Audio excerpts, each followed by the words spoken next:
합독하겠습니다.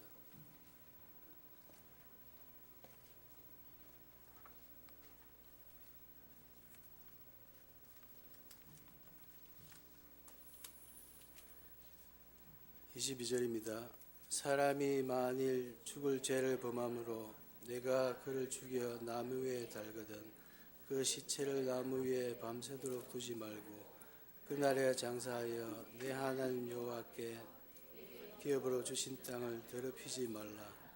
나무에 달린 자는 하나님께 저주를 받았음이니라. 아멘.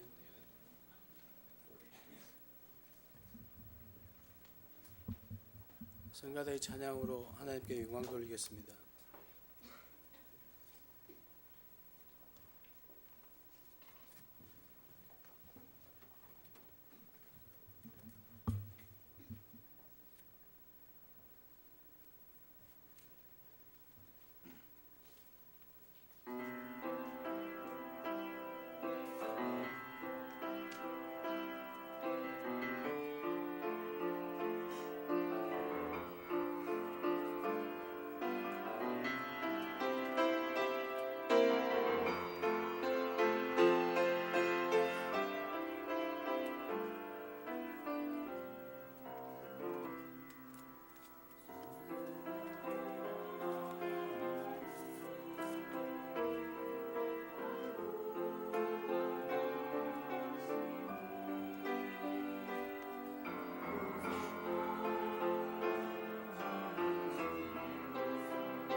목사님 나오셔서 우리 대신 저주 받으신 그리스도라는 제목으로 말씀 증거하시겠습니다.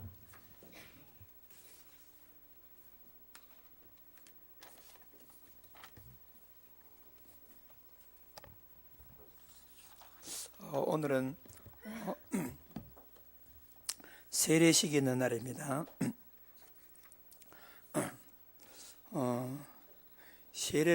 세례란 뭐냐? 아까 우리 로마서 6장에 교동문도 읽었습니다마는 예수 그리스도 앞하여 죽고 예수 그리스도 앞하여 새로운 삶을 사는 것을 우리는 세례라 그렇게 말합니다. 세례는 두 가지가 있어요. 눈에 보이지 않는 성령 세례와 눈에 보이는 물 세례가 있습니다. 그러니까 성령 세례란 말은 예수 그리스도를 시인하고 영접하게 되면 영적으로 우리는 그리스도와 함께 십자가에 못 박혀 죽게 되는 겁니다. 그리고 모든 저주와 재앙은 끝나고 예수 그리스도께서 부활하신과 동시에 그 은혜를 힘입어서 우리는 새로운 삶으로 새로운 인생을 살아가게 되는 것입니다. 근데 이제 교회가 이렇게 조직교회가 만들어지고 교회 구성원이 만들어지게 할 때 저 사람이 성령 세례를 받았느냐 안 받았느냐 구분이 안 가는 겁니다. 그래서 교회가 일정한 규율을 정해가지고 이 정도 되면 저 사람은 성령 세례를 받은 것 같으니까 교회에서도 물 세례를 주자 이렇게 해서 교회에서 이제 세례식을 거행하게 되는 것입니다. 그래 한마디로 말해서 세례란 예수 그리스도와 함께 옛 내 자아가 죽는 것입니다.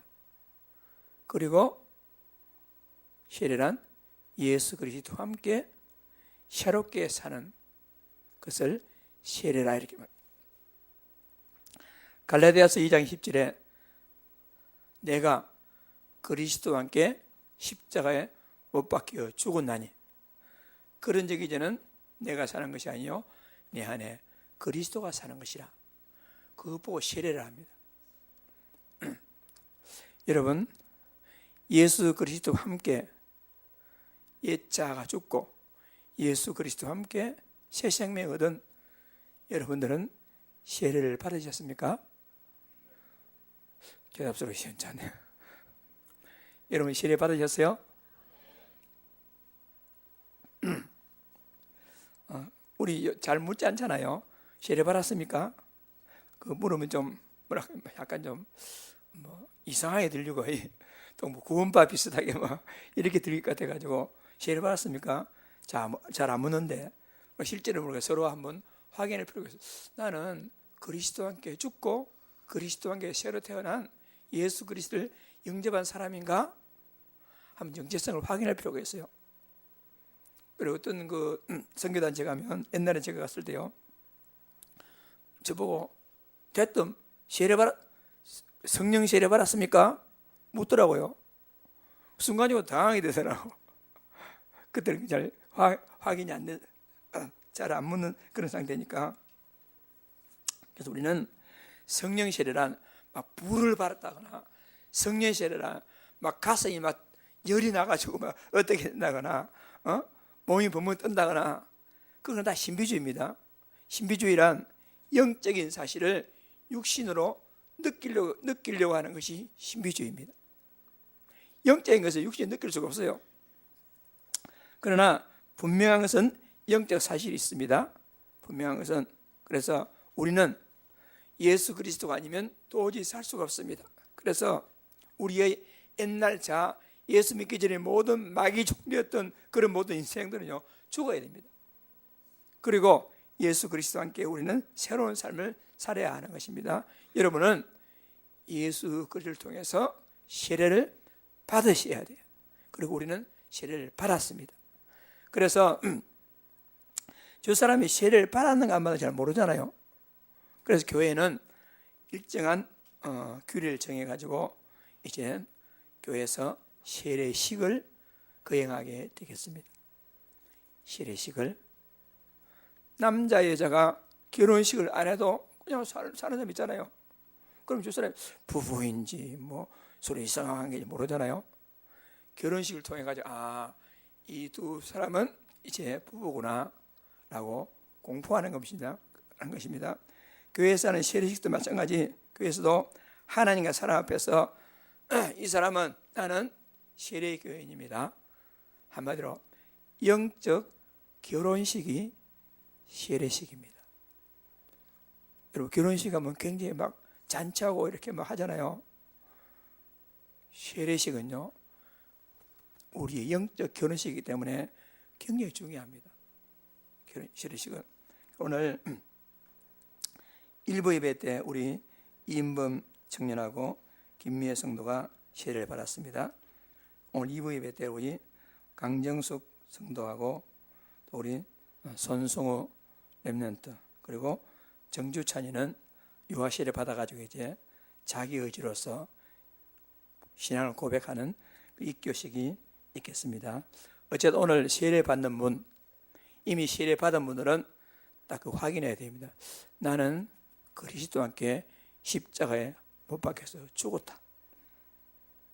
그리고 그리스도와 함께 새로 태어나가지고 지금 내가 사는 것은 옛날 가치관으로 요한복음 8장 44절 마귀 자녀 신분으로 살아가는 것이 아니고 요한복음 1장 12절 하나님의 자녀의 신분으로 새로운 생명으로 사는 것입니다.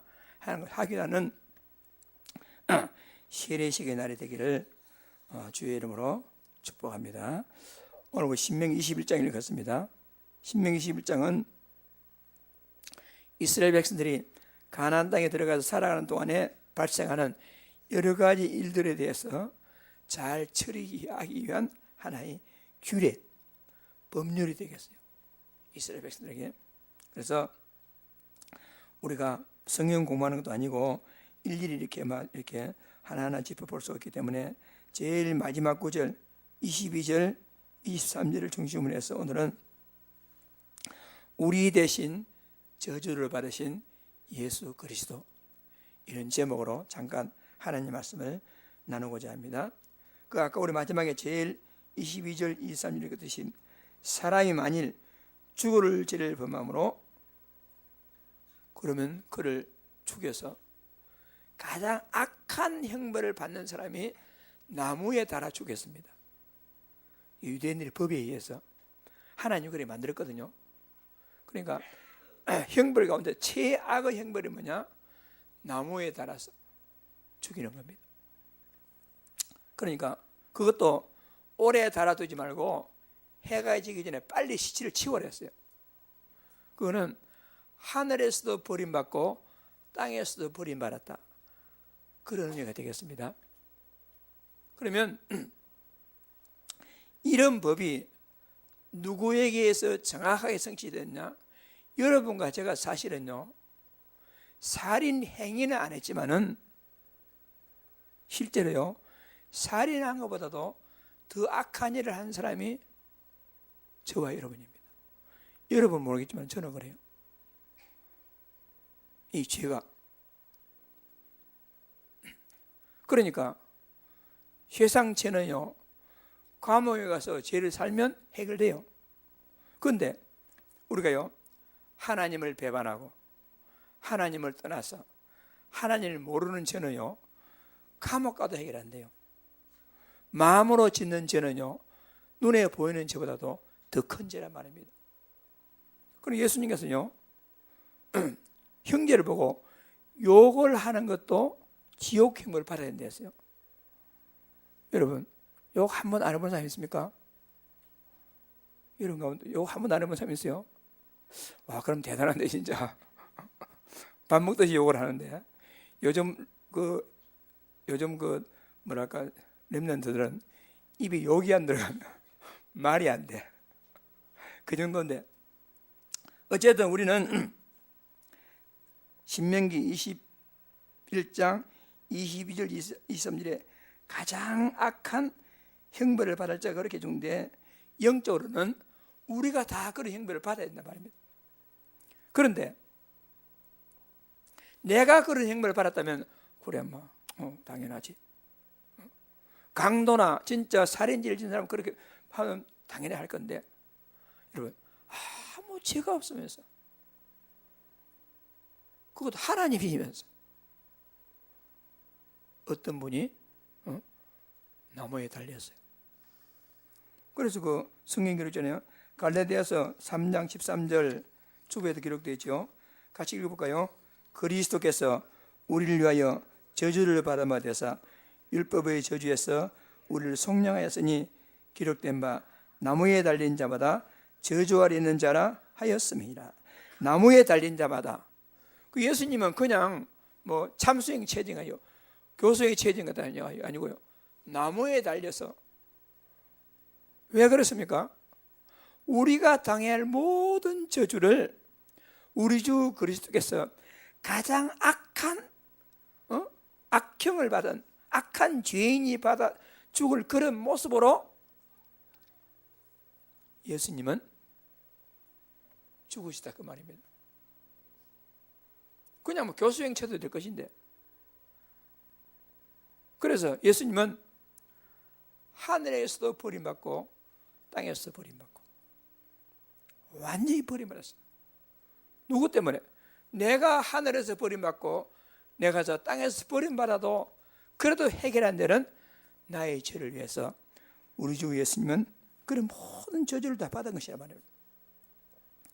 참 감사한 것은, 진짜 은혜스러운 것은 그 사실을 내가 믿고 인정하고 그 예수 그리스도를 우리가 마음에 영접하게 되면 세례를 받고 우리는 악한 행별로 나무에 달려서 죽어야 마땅하지만은 죽지 아니하고 나를 대신해서 죽으신 예수 그리스도 때문에 나는 죽지 않고 하나님 은혜로 살아서 있을 수 없는 하나님 은혜를 받아 누리게 된 것입니다. 여러분과 제가. 그래서 오늘 세례식을 맞이해서 그거 다시 한번 확인하는, 그리고 이제는 옛날 가치관으로 그렇게 살 것이 아니라 정말 하나님의 자녀로 새로운 생명을 소유받은 사람답게 새로운 인생으로 갱신하고 회복하는 축복의 날이 되기를 간절히 소원합니다. 그래서 자세히 보면요, 이 세상의 사람들이요 막 잘 사는 것 같지만은, 참 잘 사는 것 같지만은, 그러나 딱 어쩔 수 없는 12가지 운명에 딱 잡혀 있어요. 사람들은 아무리 큰 소리 치고 뭐 아무리 안 그런 척 하지만은요 포장될 뿐입니다. 속으로는 다 그런. 열심히 산다고 살았는데, 나를 위해서 돈을 벌고 성공한다고 살았는데, 알고 보니까 함정. 알고 보니까 함정이었어요. 그리고 살아가는 모든 모습들이요, 나도 어쩔 수 없이 틀 속에 갇혀가지고, 문화라는 틀 속에 갇혀가지고, 그 틀은 누가 조종하느냐? 뒤에서 보이지 않지만요 사탄이 다 조종하는 그 틀 속에서 그렇게 살 수밖에 없어요. 그러다가 결과로서 나타난 열매로서 우리는요 어쩔 수 없이 소속이 요한복음 9장이 아니고 주보 잘못됐습니다. 요한복음 8장 44절 마귀에게 소속되어 있어요. 참 우리가 너 마귀 자녀야 그렇게 말하기는 좀 그렇잖아요. 말하기는 그렇지만은, 그렇게 표현을 못하지만은, 여러분 실상은 뭐냐? 모든 사람은 마귀 자녀로 태어납니다. 여러분의 날 다 마귀 자녀로 태어났어요. 그러니까 주인을 잘못 만나 놓으니까 엉뚱한 주인을 섬기게 돼 있어요. 그러다가 어쩔 수 없이 마음에 참 평안이 없고 늘 공허하며 안식이 없고 답이 없습니다. 그 정신적인 마음의 병들이요 육신의 병으로 나타나가지고 많은 사람들은 고통하고 있습니다. 그러니까 소속이 잘못돼가지고 주인을 잘못 만나 놓으니까 죽어서 갈 곳이 뭐냐? 다른 주인이 가야 할 지옥으로 가게 되는 거예요. 우리 진짜 주인 하나님 만나면 진짜 주인이 계시는 천국으로 가게 될 것인데, 잘못된 주인 만나가지고 거기서 빠져나오지 못해 살다가 아무리 돈 많이 벌고요 아무리 성공하고 육신적으로 아무리 쾌락적인 그런 삶을 살았다 할지라도 원래의 주인이 있는 곳 지옥으로 가게 돼요. 우리에게요 미래가 없습니다. 이렇게 잘 싸고 열심히 한다고 했지만 함정에 걸려가지고 나도 어쩔 수 없이 뭐 내가 하고 싶어 한 것도 아닌가 어쩔 다 틀에 갇혀가지고 발버둥쳐도 빠져나올 수 없는 올무에 다 걸려서 이렇게 살아갈 수밖에 없습니다. 지금 이 세상이요 다 그렇습니다. 여러분과 내가 정신을 차려야 된다. 진짜 우리가 세상이 잘못 오면요 여러분 인생 망하게 됩니다. 이런 문제들이 왜 생겼을까요? 이런 문제들은 원래 하나님께서 사람을 만드시고 완전한 자유를 주되 한 가지 선과 악을 구분하는 그 나무 열매를 먹지 말라. 이것만 건드리지 말고 다 자유롭게 하라. 이거 먹는 날에는 진짜 죽을 것이다 했는데 이 마귀란 놈이 인간을 유혹해서 그걸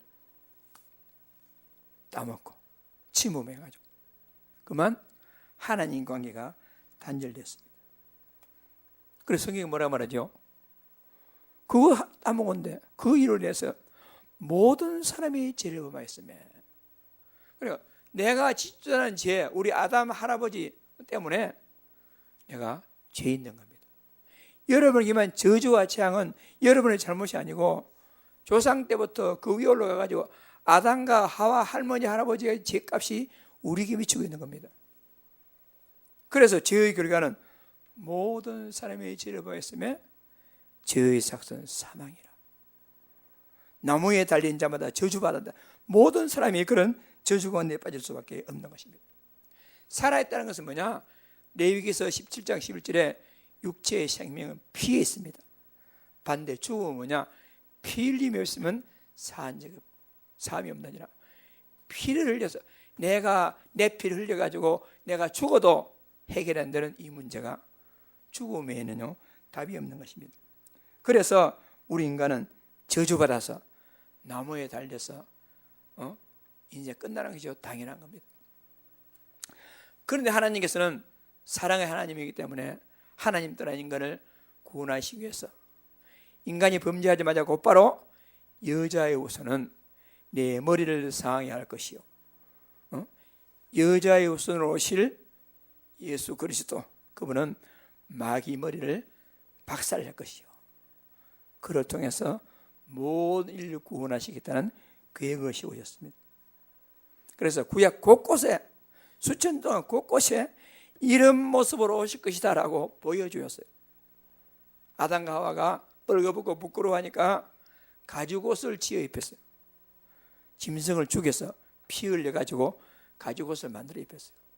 이스라엘 백성들이 온갖 거 다 해도 해방받을 수 없는데 6월절 어린 양의 피 그걸 문설주 뿌리는 곳마다 뿌리니까 죽음의 사자가 애굽 전체를 덮게 될 때에 피가 있는 집은 넘어갔어요. 그를 통해서 완전 노예로부터 해방을 받게 된 것이죠. 이렇게 장차 오실 그리스도를 통해서 모든 인류의 죄가 해결될 것이다, 해방될 것이다 약속과 함께 보라 처녀가 잉태의 아들을 낳을 것이요 그 이름을 임마누엘이라 하리라. 그분이 이 땅에 오셔가지고 그래서 사람들은 그가 그리스도인을 모르고 그를 십자가에 못 박아가지고 완전 저주받은 사람들이 받는 그런 모습으로 십자가에 죽여버렸단 말입니다. 그런데 마귀는 메시아를 죽였지만 하나님은 그걸 갖다가 반대로 어떻게 사용하시느냐? 우리 인간의 죄를 해결하는 방법으로 하나님의 사랑의 표현으로 변화시켜가지고 우리를 구원하신 것입니다. 하나님 우리를 얼마나 사랑했습니까? 요한복음 3장 16절 그 주보했습니다. 다 같이 하나님이 세상을 이처럼 사랑하사 독생자를 주셨으니 이는 그를 믿는 자마다 멸망하지 않고 영생을 얻게 하려 하심이라. 하나님의 사랑인 그리스도가 이 땅에 오신 것입니다. 그러니까 사람들은 모르고 그리스도를 십자가에 못 박았습니다. 그런데 그 모습이 뭐냐? 하나님의 사랑의 표현이었다. 참 이거 뭐 아이러니컬 하다 해야 됩니까? 뭐 해야 됩니까? 이게 참 그렇지요. 그래서 성경은 뭐라고 표현하겠느냐? 로마서 5장 8절 다 같이 우리가 아직 죄인되었을 때 그리스도께서 우리를 위하여 죽으심으로 하나님께서 우리에게 대한 자기 사랑을 확정하셨느니라. 나무에 달린 자는 하나님께 저주를 받았음이니라. 마태복음 27장 25절에 그들이 예수를 십자가에 못 박은 후에 그런데 하나님은 하나님의 아들 그리스도가 십자가 못 박혀 주는 거 보고요 당장 건져낼 수 있는데 하나님은 그냥 방치했습니다. 외면하였습니다. 그래서 예수님께서 너무 고통스러워가지고 인생을 가진 예수님이 너무 고통스러워가지고 마태복음 27장 26절 다 같이 제9시쯤에 예수께서 크게 소리질러 이르시되 엘리 엘리 라마 사박다니 하시니 이는 곧 나의 하나님 나의 하나님 어찌하여 나를 버리셨나이까. 그리스도께서 인생의 마지막 호소 엘리 엘리 라마 사박다니 하나님이여 어찌하여 나를 버리시나이까. 그런 호소에도 하나님께서는요 외면하시고 그리스도를 버렸습니다. 누구를 위해서? 여러분과 나를 사기 위해서.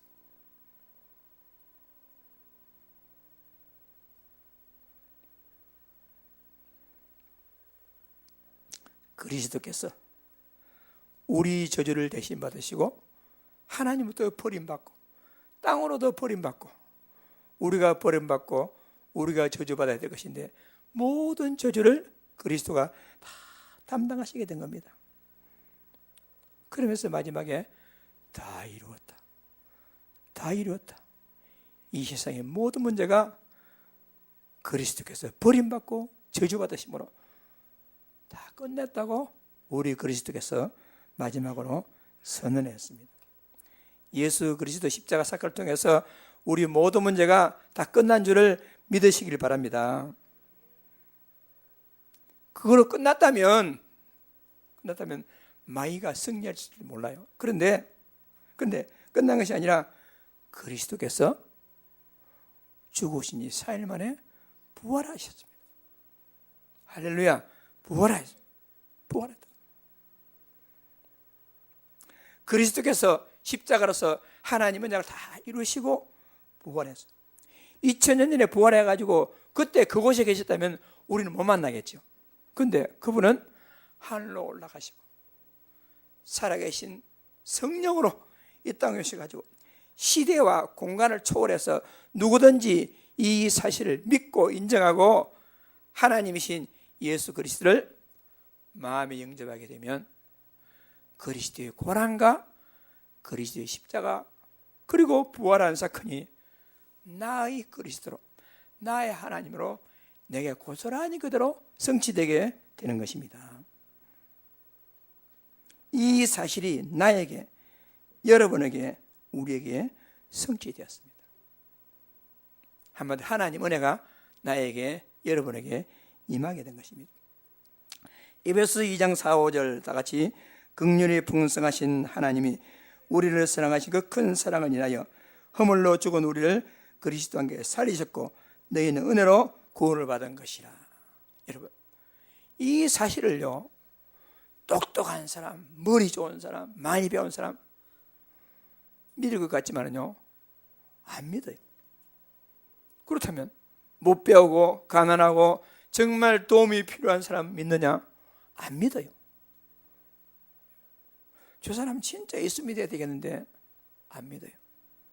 저 사람 정말 예수님의 답이 없는데 믿어야 되는데 안 믿습니다. 누가 믿느냐? 하나님의 특별한 은혜를 입은 사람만이 믿게 됩니다.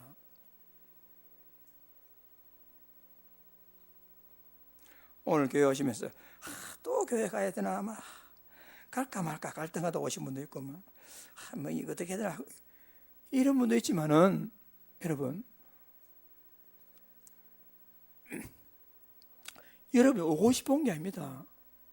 하나님이 불러서 왔어요. 하나님 은혜로 이 자리에 앉아 있습니다. 여러분이 뭐 믿고 싶으면 믿어질 줄 압니까? 아무리 믿고 싶어도 안 믿어지면 안 돼요. 우리에게 은혜가 필요합니다. 어떤 분은 안 믿어지는데 어쩌라 말입니까? 이런 분도 있어요. 안 믿어지 어떻게 한 말이냐? 하나님 은혜를 구해야 되지. 그러면 우리가 뭐 똑똑해서 내가 믿어야 되겠지. 믿어야지. 그럼 믿을 줄 압니까? 내가 믿어야 되지.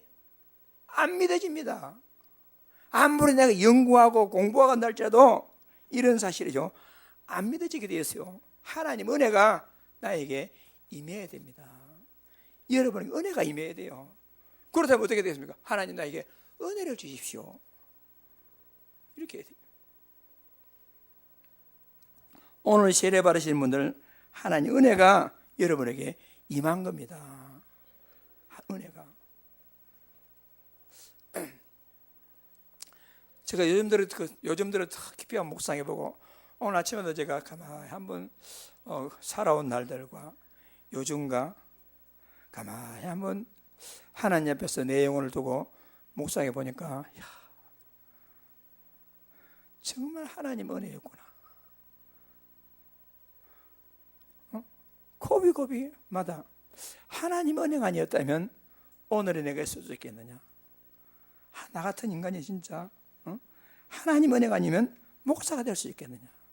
하나님의 은혜가 아니면 내가 내일이 보장될 수 있겠느냐. 하나님의 은혜가 아니면 아무것도 할 수 없다고 생각하니까 기적 중의 기적이 하나님 은혜가 내게 임한 겁니다.